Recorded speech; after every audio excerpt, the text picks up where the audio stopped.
Vossas Excelências utilizam de um argumento totalmente secundário e falso.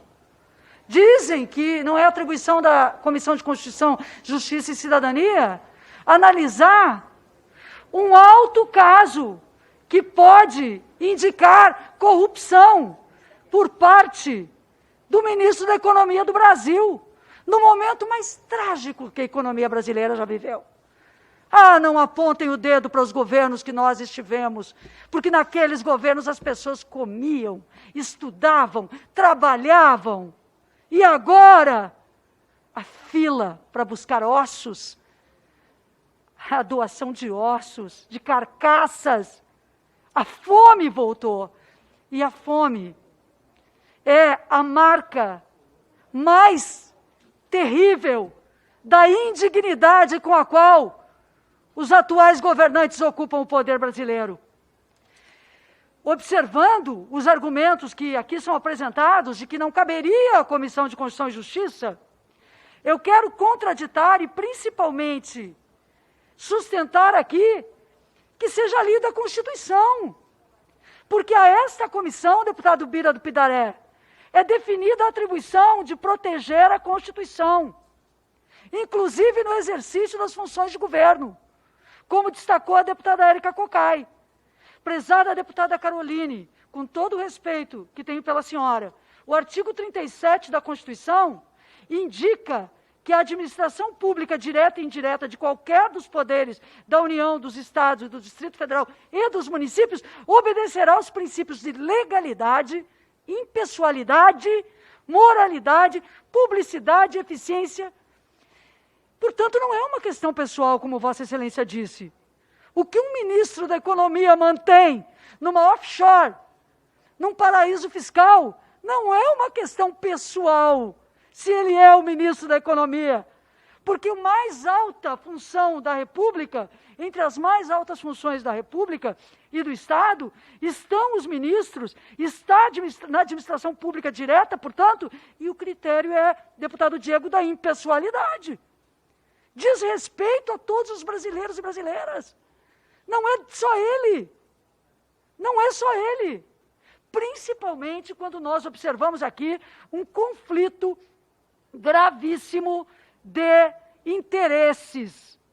O ministro da Economia teve, a cada dia, um ganho entre 14 e 16 mil reais, e o salário mínimo está congelado há quanto tempo no Brasil? Desde que ele é ministro da Economia. Quanto ele elevou o dólar? Ah, os deputados dizem, o dinheiro do ministro da Economia estava parado. Paulo Guedes tinha o dinheiro parado. Dinheiro parado rende ou não rende? Rende de acordo com a política econômica que ele determinou. E aí vem aqui o artigo 5º do Código de Conduta da Alta Administração Federal. Vossas Excelências são deputados e deputadas. Não são aqui só apoiadores do ministro da Economia ou do governo Bolsonaro. Isso fica para a biografia de cada um e de cada uma. Se uma alta autoridade fere o Código de Conduta da Alta Administração Federal, cabe ao parlamento a fiscalização. Não me interessa quem está lá. Eu estou, a bancada do PT, o PSB, o PSOL, os deputados e deputadas, o deputado Rubens Bueno, Fábio Trade, o deputado Pompeu de Matos, os deputados e deputadas, Túlio Gadelha, que assinaram este requerimento, estão fiscalizando e cumprindo as suas atribuições como parlamento e no âmbito da Comissão de Constituição e Justiça. Agora vejam, artigo 5º, parágrafo 1º, deputada Érica Cocai, é vedado o investimento em bens cujo valor ou cotação possa ser afetado por decisão ou política governamental a respeito da qual a autoridade pública tem informação privilegiada em razão do cargo ou função, inclusive investimentos de renda variável ou em commodities, contratos futuros e moedas para fim especulativo, excetuadas aplicações e modalidades de investimento que a Comissão de Ética Pública vem especificar. É vedado. Ele decide a cotação do dólar. E ele ganha quando o dólar aumenta. O gás fica mais caro porque ele tomou a decisão de dolarizar o gás de cozinha. E, no entanto, ele fica mais rico. Aqui o conflito de interesses é grave, porque é um conflito entre o interesse privado e o interesse público de milhões de brasileiros e brasileiras que estão famélicos, que sofrem nesse momento, e ele ganhando 14 milhões, revelou a revista Piauí, num primeiro momento. Depois, verificamos que esse montante correspondia a quase 37 milhões, quando porque quase 9 milhões e 600 mil dólares, correspondiam a 37 milhões. Hoje ele já tem 51 milhões. Mas o crescimento disso aqui, este crescimento foi realizado ferindo a conduta da alta administração federal. E vossas excelências vêm dizer que não é conosco, que não é com a Câmara dos Deputados. Olha, tem deputados que querem reduzir as suas atribuições a nada, porque se contentam com o orçamento paralelo, mas a biografia desses deputados vira nada, porque não tem uma contribuição efetiva, com todo respeito a todos que estão aqui. Não adianta, sabe, querer tapar o sol com a peneira, mas tem colegas aqui que são pessoas honradas, que são pessoas honradas. E estas pessoas honradas deveriam estar votando nesse momento, pela lógica que disse o deputado Pompeu de Matos, quem não deve não teme. Venha quantas vezes tiver que vir. Não diminua o parlamento brasileiro. A administração pública, portanto, está sendo nesse momento ferida por Paulo Guedes. E nós queremos tão somente que a população brasileira tenha uma explicação, porque o caso é gritante e, além dele, o presidente do Banco Central, com informações privilegiadas, informação privilegiada para enriquecer é corrupção, informação privilegiada move tráfico de influência. Aqui nós temos indícios claros de corrupção. Não basta, deputado Bira, deputada Érica, prezados deputados Pompeu de Matos, Fernanda Melchiona, Rubens Bueno, Túlio Gadelha, Fábio Tradi, além de tudo que nós convivemos como resultado de transparência que o Senado Federal cumpriu ao colocar, através da CPI, as informações sobre as negociatas em torno da vacina. Então, nós temos um povo que está às vésperas de chegar a 600 mil mortos, quando muitas dessas mortes seriam evitáveis se a vacina antes tivesse chegado. Nós temos elementos na CPI, lá da propina da Covid, naquela CPI do Senado, que estão mostrando que médicos, inclusive dos hospitais militares, foram obrigados a utilizar aquele kit Covid, que não salvava vidas. Tudo isso, gente, está errado. Gente, a vida é o principal bem. Então, nós temos que estar ao lado da decência, do que é correto. Vossas excelências podem até utilizar um argumento falso para retirar de pauta, mas saibam que estão aqui, na verdade, atacando a própria Comissão de Constituição e Justiça, atacando os mandatos parlamentares dos quais estão investidos. Estão apequenando a Comissão de Constituição e Justiça.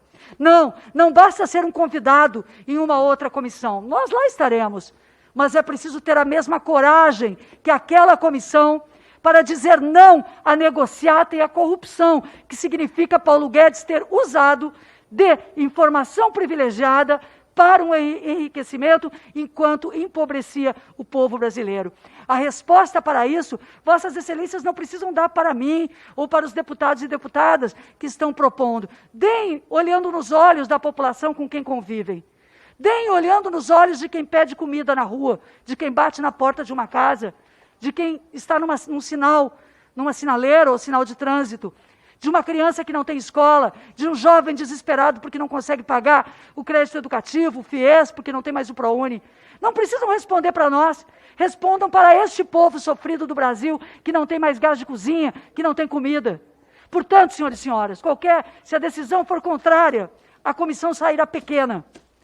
E nós recorreremos em nome e em defesa do Parlamento e da própria comissão. Muito obrigada. Obrigada, deputada Maria do Rosário. Que tenta, de todas as formas, blindar o ministro Paulo Guedes, quando, na verdade, o regimento é claro no artigo 32, né? É uma matéria atinente à comissão, é uma matéria que tem a ver com a organização dos poderes, é uma matéria que tem claro conflito de interesse, é uma matéria que, inclusive, fere o Código de Conduta da Alta Administração Pública. E não é só um problema de conflito de interesses. Imagine um ministro que tem paraísos fiscais, portanto, em localidades que não pagam tributos. Os paraísos fiscais são locais que boa parte dos grandes criminosos internacionais, os grandes traficantes que nós falávamos no bloco anterior, mandam o seu dinheiro ilegal, que não está sujeito a uma série de fiscalizações e de tributos. Então, vejam, o ministro da Economia, as principais responsáveis pela política monetária fiscal, porque aqui tem que entrar também o conjunto das políticas que são desenvolvidas pelo Estado brasileiro, manda para fora seu dinheiro e segue mandando depois de ministro. Primeiro, do ponto de vista da política monetária aplicada no país, já seria um péssimo sinal.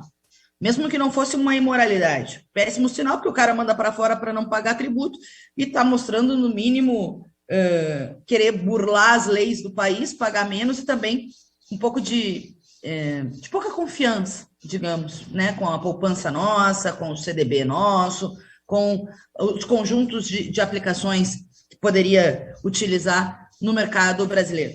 2, não contente, nós temos uma agenda econômica ultraliberal que vem sendo desenvolvida no país há bastante tempo. Foi potencializada pelo governo Bolsonaro, é verdade. Ou seja, aprofundada, tem requinte de crueldade com Paulo Guedes e com Bolsonaro. Mas essa agenda econômica levou o combustível a um assalto pela política de preço da Petrobras, levou ao maior desemprego da nossa história, levou a uma carestia e um aumento absurdo no custo dos alimentos e também a alta do dólar, né? Ou seja, a desvalorização da nossa moeda. E o ministro da Economia do nosso país ganha com a desvalorização da nossa moeda. Gente, quem que vocês querem enganar? Dizendo que é o dinheiro que ele tem lá e que tanto faz, etc. Qualquer pessoa em sã consciência sabe que isso é uma imoralidade, que isso é uma ilegalidade. Aquela ideia de que a comissão tem que cumprir a sua prerrogativa está sendo abandonada aqui por uma questão circunstancial que atenta contra a comissão. A Comissão do Trabalho vai chamar o Paulo Guedes. E a Comissão de Constituição e Justiça, a principal comissão da casa, se apequena. Se apequena, criando uma manobra que não tem nenhuma justificativa, a não ser uma blindagem política. E eu sei que as requerentes, deputada Maria do Rosário, deputada Érica Cucai, vão recorrer, e tem meu apoio, o apoio do pessoal nesse recurso, que nós pudermos fazer para denunciar. Mas eu quero alertar que quando se apequena uma comissão, se apequena com ela quem cumpriu esse papel na história. Quem não quis, no mínimo, deixar o ministro prestar esclarecimentos. Se não estão convencidos que é uma ilegalidade, uma imoralidade, é uma pena, né? Porque talvez é preciso conhecer o Código de Conduta da Alta Administração Federal. Talvez não conheçam, mas que pelo menos não apequenassem a CCJ, tirando a sua própria prerrogativa constitucional. É um absurdo, é uma vergonha, é a cara do próprio governo Bolsonaro. Obrigada, deputada Fernanda. O senhor é livre. Ao deputado Zé Medeiros, é o seu tempo de liderança agora, deputado. Olha a minha cara de choro, Zé Medeiros. Tempo de esperando o dia que teus amigos... Bom, tempo de liderança pelo governo. Eu peço aos deputados que a gente mantenha aqui o clima de civilidade, cada um com o seu entendimento, com o seu ponto de vista, mas sem agressões entre os deputados.